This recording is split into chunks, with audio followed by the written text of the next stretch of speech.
ವೀಕ್ಷಕರಿಗೆಲ್ಲ ಮತ್ತೊಮ್ಮೆ ಸ್ವಾಗತವನ್ನು ಕೊಡ್ತಾ ವಾಣಿ ಅಮ್ಮನವರ ಜೀವನಯಾನದಲ್ಲಿ ನಿಮ್ಮನ್ನು ಇನ್ನೊಂದು ಸಲ ಕರ್ಕೊಂಡು ಹೋಗ್ತಾ ಇದ್ದೀನಿ.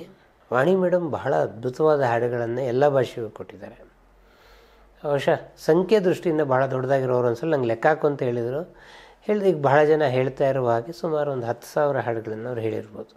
60,000, 70,000, 80,000 ಬೇರೆ ಗಾಯಕರ ಹಾಗೆ ಅಲ್ಲ. ಮತ್ತು ಅವರ ಆಯ್ಕೆಯಲ್ಲಿ ಕೂಡ ಭಾಳ ಸ್ಪಷ್ಟವಾಗಿದ್ದರು.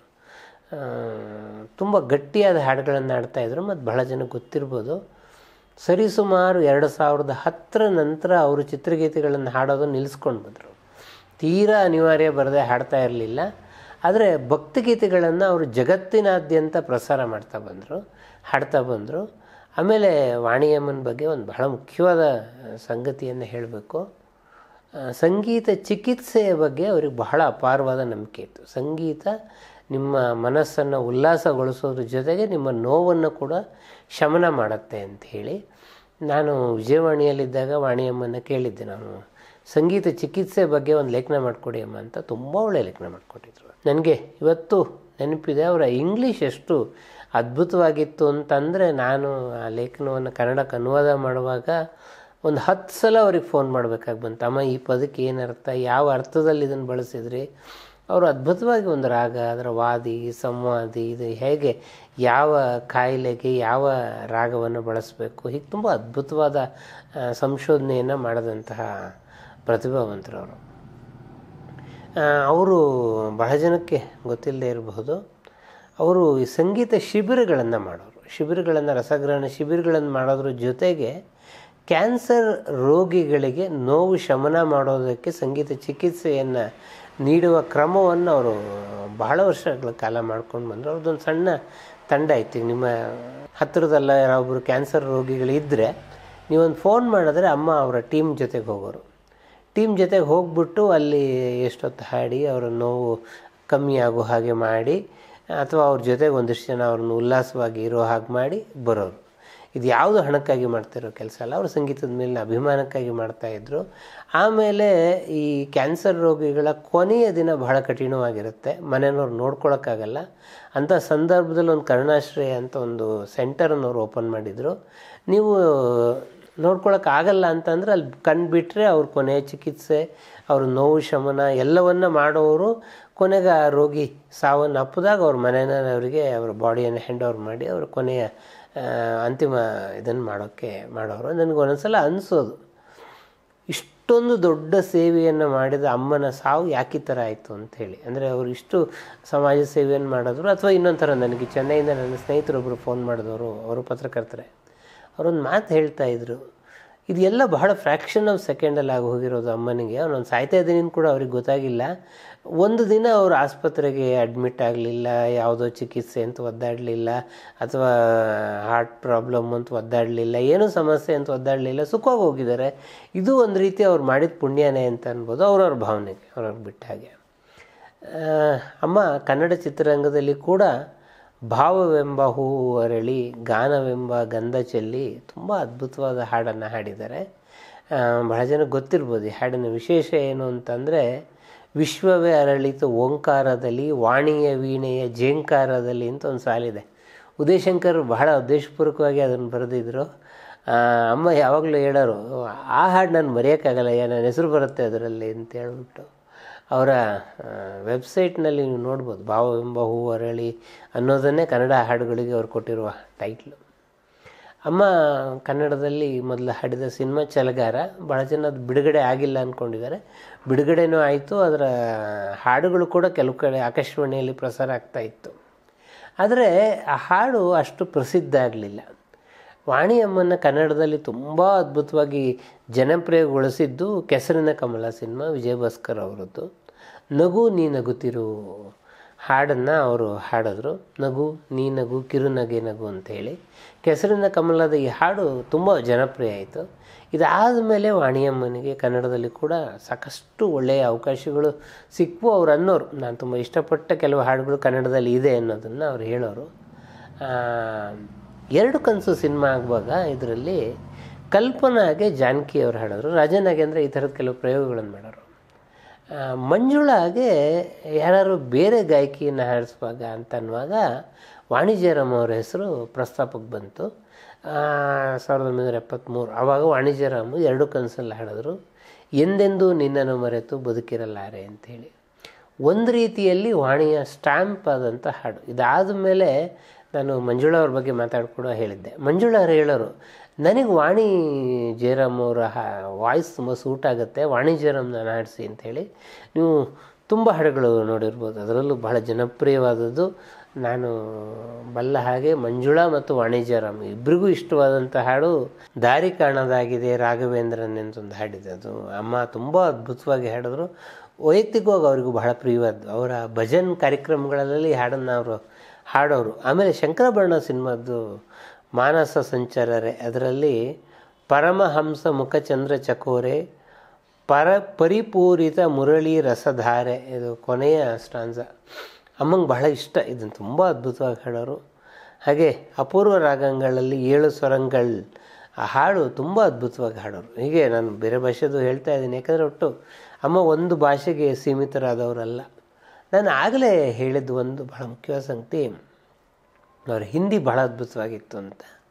ಹಾಗೆ ಅವ್ರ ಇಂಗ್ಲೀಷ್ ಕೂಡ ಬಹಳ ಅದ್ಭುತವಾಗಿತ್ತು. ನಾನು ಆಗಲೇ ಹೇಳಿದೆ, ಅವ್ರು ಇಂಗ್ಲೀಷಲ್ಲಿ ಅದು ತುಂಬ ಅದ್ಭುತವಾದ ಲೇಖನಗಳನ್ನು ಬರಿತಾ ಇದ್ರು ಅಂಥೇಳಿ. ಹಾಗೆ ಅವರು ಕನ್ನಡದಲ್ಲಿ 2 ಬಹಳ ಅದ್ಭುತವಾದ ಇಂಗ್ಲೀಷ್ ಹಾಡುಗಳನ್ನು ಕೊಟ್ಟು ಹೋಗಿದ್ದಾರೆ. ಅದು ನಮಗೆ ಆ್ಯಕ್ಸೆಂಟ್ ಇದೆಯಲ್ಲ, ಅದು ವಾಣಿಯಮ್ಮ ಮಾತ್ರ ಕೊಡೋಕ್ಕೆ ಸಾಧ್ಯ. ಒಂದು ಬೆಸುಗೆ ಚಿತ್ರದ್ದು ಲೈಫ್ ಇಸ್ ಎ ಮೇರಿ ಮೆಲೋಡಿನ ಹಾಡು, ಇನ್ನೊಂದು ಬಿಳಿ ಹೆಂಡತಿ ಸಿನಿಮಾದ್ದು ಹ್ಯಾಪಿಯೆಸ್ಟ್ ಮೂಮೆಂಟ್ ಎವ್ರಿ ಇವೆಂಟ್ ಅಂಥೇಳಿ. ಎರಡನ್ನೂ ಎಷ್ಟು ಅದ್ಭುತವಾಗಿ ಹಾಡಿದ್ದಾರೆ ಅಂತಂದರೆ ಅದು ವಾಣಿ ಜಯರಾಮ್ ಅವರ ಬಹಳ ದೊಡ್ಡ ಶಕ್ತಿ. ಆಮೇಲೆ ರಂಗೇನ ಹಳ್ಳಿಯಾಗಿ ರಂಗ್ಯಾದ ರಂಗೇಗೌಡದಲ್ಲಿ ಒಂದು ಇಂಗ್ಲೀಷ್ ಎಕ್ಸೆಂಟಲ್ಲಿ ಒಂದು ಪೋರ್ಷನ್ ಬರುತ್ತೆ, ಅದನ್ನು ಕೂಡ ವಾಣಿ ತುಂಬ ಅದ್ಭುತವಾಗಿ ಹಾಡಿದ್ದಾರೆ. ಚಾಲೆಂಜಿಂಗ್ ಸಾಂಗ್ ಅನಂತ ಯಾವ್ಯಾವ್ದು ಬರುತ್ತೋ ಅದು ವಾಣಿಯ ಸ್ಟ್ಯಾಂಪ್ ಅಂತಲೇ ಹೇಳ್ಬೋದು. ಕೆಲವು ಸಲ ಅವರು ಯಾವ ಪ್ರೊಡ್ಯೂಸರು ಯಾರು ಡೈರೆಕ್ಟ್ರು ಅನ್ನೋದನ್ನು ನೋಡದೆ ಹಾಡುಗಳನ್ನು ಇಷ್ಟಪಟ್ಟು ಹಾಡಿದೆ. ಈಗ ಅಪರಿಚಿತ ಸಿನಿಮಾದಲ್ಲಿ ಸವಿ ನೆನಪುಗಳು ಬೇಕು ಸವಿಯಲ್ಲಿ ಬದುಕು ಅಂತ ಒಂದು ಹಾಡಿದೆ. ಅದು ವೈದ್ಯನಾಥನ್ ಅವರ ಸಂಗೀತ ನಿರ್ದೇಶನ. ವೈದ್ಯನಾಥನ್ ಕೇಳಿದ ಕೂಡಲೇ ಅಮ್ಮ ಇಲ್ಲ ಹೇಳ್ತೀನಿ ನಾನು ಇದನ್ನು ಅಂತ ಒಪ್ಕೊಂಡು ಹೇಳಿದ್ರು. ಎಷ್ಟೋ ದಿನಗಳ ನಂತರ ವೈದ್ಯನಾಥನ್ ಅನುಭವ ಸಿನಿಮಾಕ್ಕೊಂದು ಹಾಡು ಮಾಡಿದ್ರು, ಹೋದೆಯ ದೂರ ಓ ಜೊತೆಗಾರ ಅಂತ. ಇದನ್ನು ಕೂಡ ಅಮ್ಮ ಹಾಡಿದ್ರು. ಅಂದರೆ ಅವರಿಗೆ ಹಾಡು ಯಾವುದು ಅನ್ನೋದು ಬಹಳ ಮುಖ್ಯ ಆಗಿತ್ತು. KSL ಸ್ವಾಮಿ ರವಿಯವರು ತುಂಬ ಒಳ್ಳೊಳ್ಳೆ ಹಾಡುಗಳನ್ನು ಅಮ್ಮನ ಹತ್ರ ಹಾಡಿಸಿದ್ದಾರೆ. ಅದರಲ್ಲೂ ನಮಗೆ ಮಲೆಯ ಮಾರುತ ಸಿನಿಮಾದಲ್ಲಿ ಈ ಜೀವ ನಿನ್ನದೇ ಇರ್ಬೋದು, ಅದರಂ ಮಧುರಂ ಇರ್ಬೋದು, ಇದು ಬಹಳ ಅದ್ಭುತವಾದ. ಆಮೇಲೆ ಜಿಮ್ಮಿಗಲ್ಲು ಸಿನಿಮಾದಲ್ಲಿ ಒಂದು ಹಾಡು ಅಮ್ಮ ಹಾಡಿದ್ದಾರೆ, ದೇವ ಮಂದಿರದಲ್ಲಿ ದೇವರು ಕಾಣಲೇ ಇಲ್ಲ ಅಂಥೇಳಿ. ಇದು ಈ ಮಾದರಿ ಅನೇಕ ಹಾಡುಗಳನ್ನು ಹಾಡೋರು ಕನ್ನಡದ ಎಲ್ಲ ಮುಖ್ಯ ಸಂಗೀತ ನಿರ್ದೇಶಕರು, ಅದರಲ್ಲೂ ಮುಖ್ಯವಾಗಿ ವಿಜಯ್ ಭಾಸ್ಕರ್ ಅಮ್ಮನ ಹತ್ರ ಸಾಕಷ್ಟು ಹಾಡುಗಳನ್ನು ಹಾಡಿಸಿದ್ದಾರೆ. GK ವೆಂಕಟೇಶ್ ಕೂಡ ಎಸ್ಪೆಷಲಿ ಬಂದಿದೆ ಬದುಕಿನ ಬಂಗಾರದ ದಿನ, ಅದು ತುಂಬ ಅದ್ಭುತವಾದಂಥ ಹಾಡೋದು. ರಾಜ್ಕುಮಾರ್ ಅವ್ರ ಜೊತೆಗೆ ಅಮ್ಮ ಕೆಲವು ಅದ್ಭುತವಾದ ಹಾಡುಗಳನ್ನು ಹಾಡಿದ್ದಾರೆ. ಅದರಲ್ಲಿ ನೆನಪಿಟ್ಕೊಳ್ಳಲೇಬೇಕಾದಲ್ಲ ಸಿನಿಮಾ ಕವಿರತ್ನ ಕಾಳಿದಾಸದಲ್ಲಿ ಗಜಲ್ ಮಾದರಿಯ ಒಂದು ರಚನೆ ಅಂದಾಗ ರಂಗರಾಯರ ಹತ್ರ ಅಣ್ಣವ್ರು ಹೇಳಿದ್ರಂತೆ, ಇದು ವಾಣಿಯಮ್ಮ ಹಾಡಬೇಕಾದ ಹಾಡು ಇದು ಅಂಥೇಳಿ. ಅದು ಸದಾ ಕಣ್ಣಲ್ಲಿ ಇರ್ಬೋದು, ಪ್ರಿಯತಮ ಇರ್ಬೋದು, 2 ಹಾಡು ಅದ್ಭುತವಾದ ಹಾಡುಗಳನ್ನು ಹಾಡಿದ್ದಾರೆ. ಅದೇ ರೀತಿಯಲ್ಲಿ ಏನೇನೋ ಆಸೆ ಈ ಹಾಡನ್ನು ಅಣ್ಣವ್ರ ಜೊತೆಗೆ ಹಾಡಿರೋದು. ಶ್ರಾವಣ ಮಾಸ ಬಂದಾಗ ನಾನಿನ್ನ ಮರೆಯಲಾರೆ, ಇವೆಲ್ಲ ಅಮ್ಮ ಅಣ್ಣವ್ರ ಜೊತೆಗೆ ಹಾಡಿದಂತಹ ಬಹಳ ಅದ್ಭುತವಾದಂಥ ಹಾಡೋದು. ಅಣ್ಣವ್ರ ಬಗ್ಗೆ ಅಮ್ಮ ಒಂದು ಮಾತು ಯಾವಾಗಲೂ ಹೇಳೋರು, ನಾನು ಈ ಶಾಸ್ತ್ರೀಯ ಸಂಗೀತದ ಹಿನ್ನೆಲೆಯ ಹಾಡುಗಳನ್ನು ಹಾಡುವಾಗ ನನಗೆ